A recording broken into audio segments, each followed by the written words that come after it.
O sea, vos imaginate que yo no tenía este cosito, hubiese ingerido todo esto, hubiese usado esta agua para cocinar. Y el mecanismo no es tan simple como parece, es bastante complejo, entonces funcionó de alguna manera como barrera o peaje para contener todas estas partículas.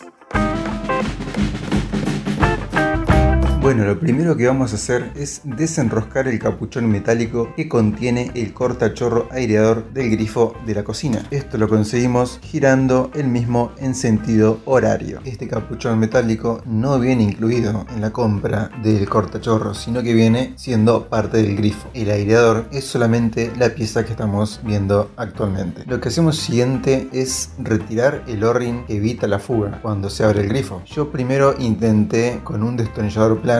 La cuestión es que iba aprendiendo sobre la marcha, entonces iba descubriendo diferentes herramientas para poder realizar esta tarea de manera óptima. Tienen que tener mucho cuidado porque son piezas muy frágiles y se pueden llegar a romper. Luego descubrí que era más fácil hacer esto con simplemente un escarbadiente. Al aireador del capuchón lo retiran simplemente haciendo presión muy suavemente sobre la rejilla. Esto va colocado ni siquiera a presión, diría a gravedad. Yo en este caso, como ven, le estoy pasando una aguja porque tenía adentro pedazos de un O-ring y de otros materiales que les voy a contar más adelante qué fue lo que pasó acá y por qué está tan sucio esto. Pero simplemente ejerciendo un poco de presión lo pueden liberar sin ningún inconveniente. Y esto que están viendo en este momento es exactamente la pieza que vamos a desarmar. Este es el famoso aireador cortachorro o rompechorro de los grifos de cocina.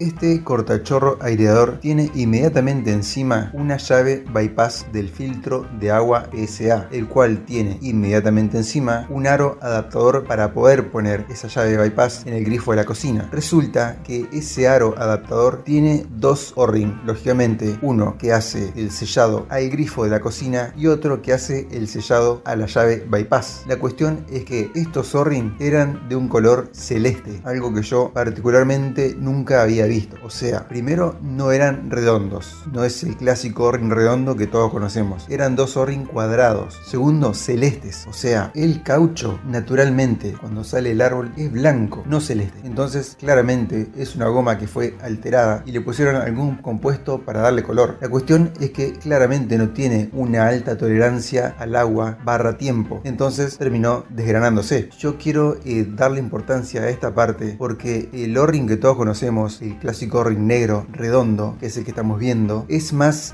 fiel o leal al estrés diario del uso del grifo. ¿Por qué hago hincapié en esto? Porque bueno, yo en mi caso en particular, por suerte, tengo un filtro de agua, pero ustedes imaginen que si yo no tuviera el filtro, todo ese material yo lo hubiese ingerido, o sea, lo hubiese usado para cocinar, lo hubiese usado para tomar. Entonces creo que es importante darle importancia, valga la redundancia, al uso de los insumos que usamos a la hora de armar los grifos con el agua que consumimos. Por ejemplo, yo cuando volví a rearmar esto, porque todo este procedimiento fue para cambiar la llave bypass, le compré el O-ring correspondiente negro. El O-ring clásico es más fiel al paso del agua, es más tolerante al desgaste diario. Y no menos importante, me parece el uso de un cortachorro aireador, independientemente de que tengamos o no un filtro de agua. Porque ustedes fíjense todas las partículas que retuvo un simple aireador. O sea, esto no es un filtro, es un aireador, un cortachorro para que el flujo de agua sea más amigable y no pegue tanto y no salpique para todos lados. Y fíjense la cantidad de mugre que tiene con un mecanismo tan simple, con un diseño tan básico como una cúpula de plástico, una base de plástico que contiene la cúpula que tiene más agujeritos, unas rejillas que más adelante veremos cómo están hechas.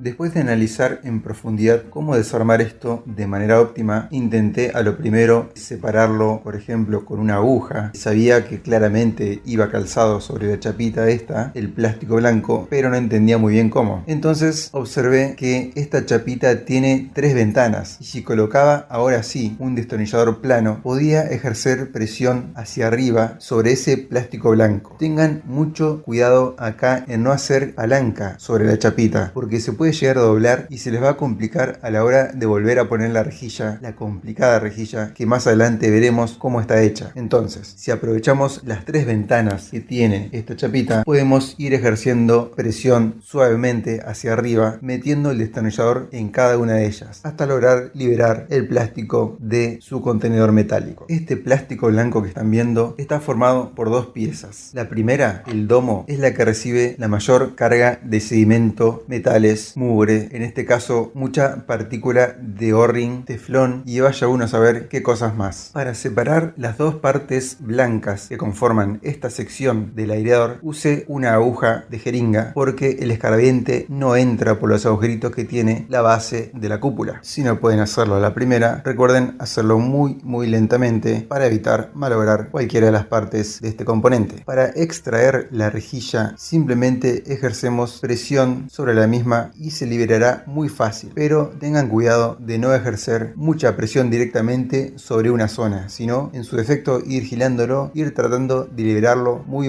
delicadamente, porque esta rejilla es muy frágil, está hecha de alambres muy finos que no están soldados entre sí, entonces puede llegar a desarmarse. Una vez que logramos extraer la rejilla, me di cuenta que estaba compuesta por 5 rejillas, que era una combinación muy intrincada que yo pensé que era más simple. Honestamente pensé que era solamente una rejilla. La cuestión es que traté de ser meticuloso cuando separé las rejillas entre sí, porque pensé que había una jerarquía en la organización de las mismas, que posiblemente la haya, pero bueno, eso lo veremos más adelante. Por lo pronto, lo que tienen que saber ustedes es que no se preocupen si se les desorganiza la ubicación de cada una de estas rejillas, porque más adelante les explicaré cómo se configura para una correcta colocación. Una vez que tenemos todo el conjunto desarmado, vamos a proceder a limpiarlo. La limpieza inicial que se me ocurrió darle estando acá, yo en este momento estoy sentado en el escritorio, fue una limpieza mecánica muy básica que consta simplemente de golpear o azotar las piezas sobre la mesa, ya que como el aireador está seco, es muy fácil que libere esas partículas. Después, como no sabía muy bien qué estaba haciendo e insisto, iba aprendiendo sobre la marcha, agarré una aguja y fui liberando un poco lo que veía más o menos, porque son piezas muy chiquitas. Entonces agarré una aguja y fui limpiando un poco antes de poner todo esto abajo de un chorro de agua.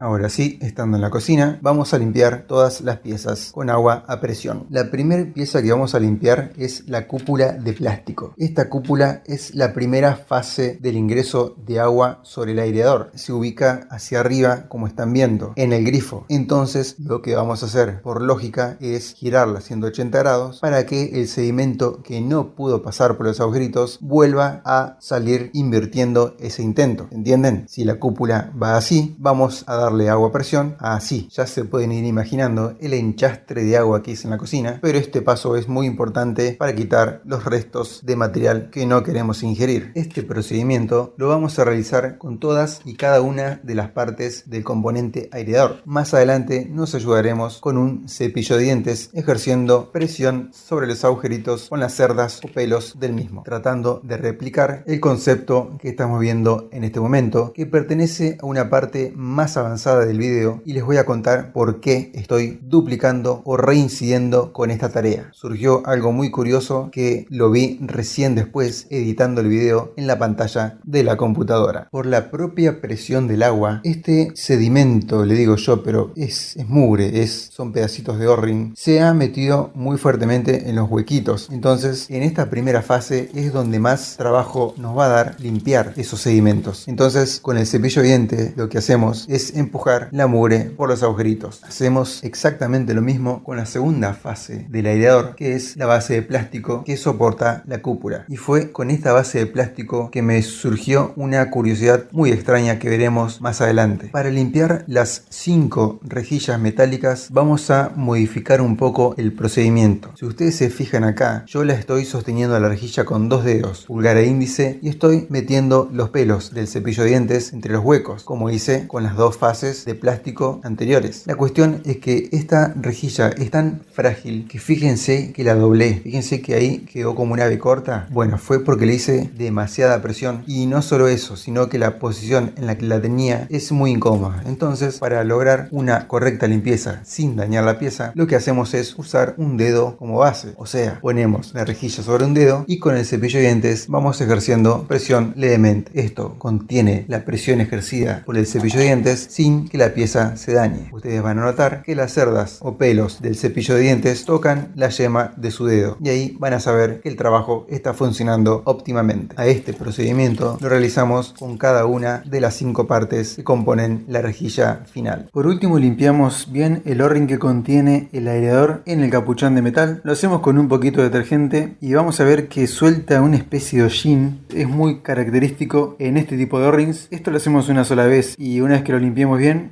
va a perdurar así por mucho tiempo. Luego revisamos que los agujeritos de todos los componentes hayan quedado perfectamente destapados para no volver a tener obstrucciones y ponemos a secar todo esto que escurra un poco el agua para que sea más fácil manipular a la hora de armar.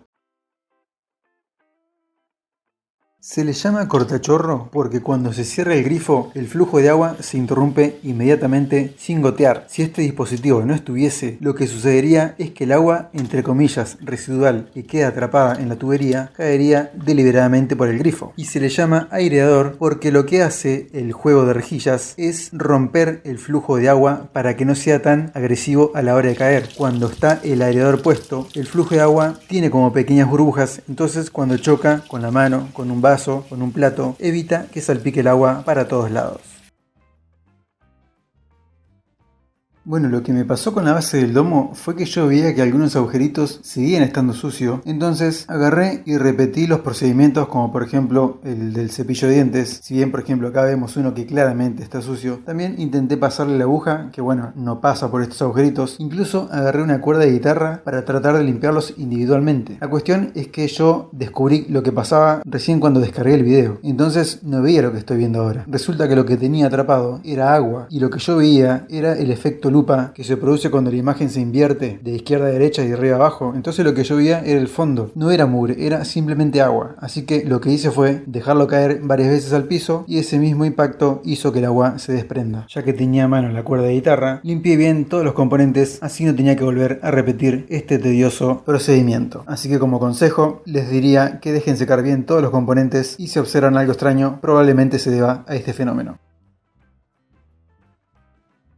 La última fase del aireador está compuesta por 5 rejillas dispuestas en la siguiente configuración. 3 de esas rejillas tienen forma de U y 2 de esas rejillas son planas. La configuración es la siguiente: U plana, U plana, U. Todas las U quedan mirando para arriba, entonces el agua ingresa de esta manera. Durante un leve momento del desarmado, yo creí que las rejillas tenían una jerarquía, un orden específico. Y esto lo creí porque analizando milimétricamente la arquitectura de las mismas, yo agarré al azar 2 rejillas en forma de U, que eran las más fáciles de observar dado a que tienen un perímetro. Entonces coloqué una encima de la otra y yo percibí que hay una diferencia, o sea que en este caso, como estamos viendo, la de abajo es un poquito más grande que la de arriba. Entonces, ¿qué hice? Saqué la de arriba y puse la tercera rejilla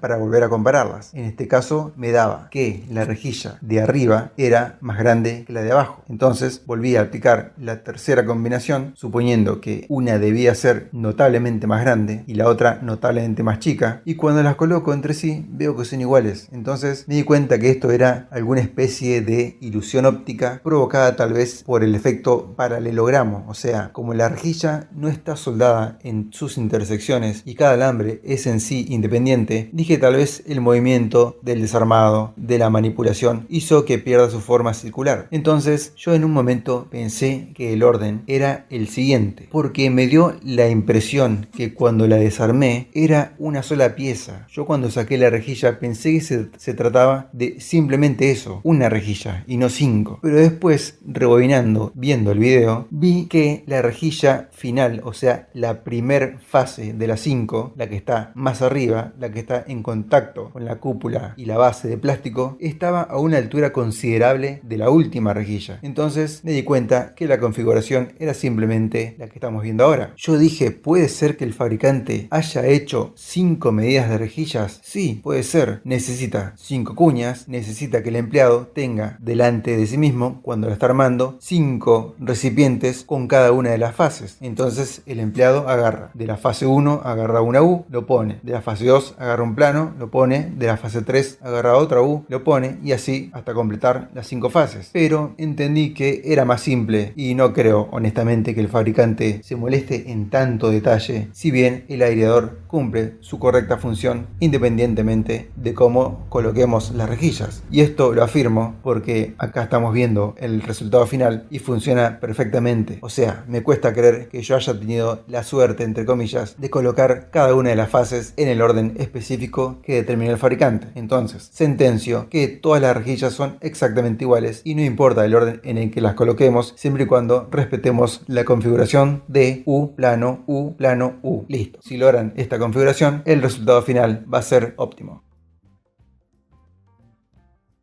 Si prestan atención, van a ver que al menos 2 de estas rejillas tienen esa especie de pozo, panza o como quieran llamarlos. Esto se debe a que la base del domo tiene este cosito de plástico que mantiene a todas las rejillas en su lugar. Esto indica claramente que estas 2 piezas marcadas son las últimas en colocarse y por ende las que van en el nivel superior. A la hora de ensamblar se me ocurrió la idea de juntar las 5 capas, como ya lo expliqué en la sección de malla, y colocar todas juntas en su contenedor metálico.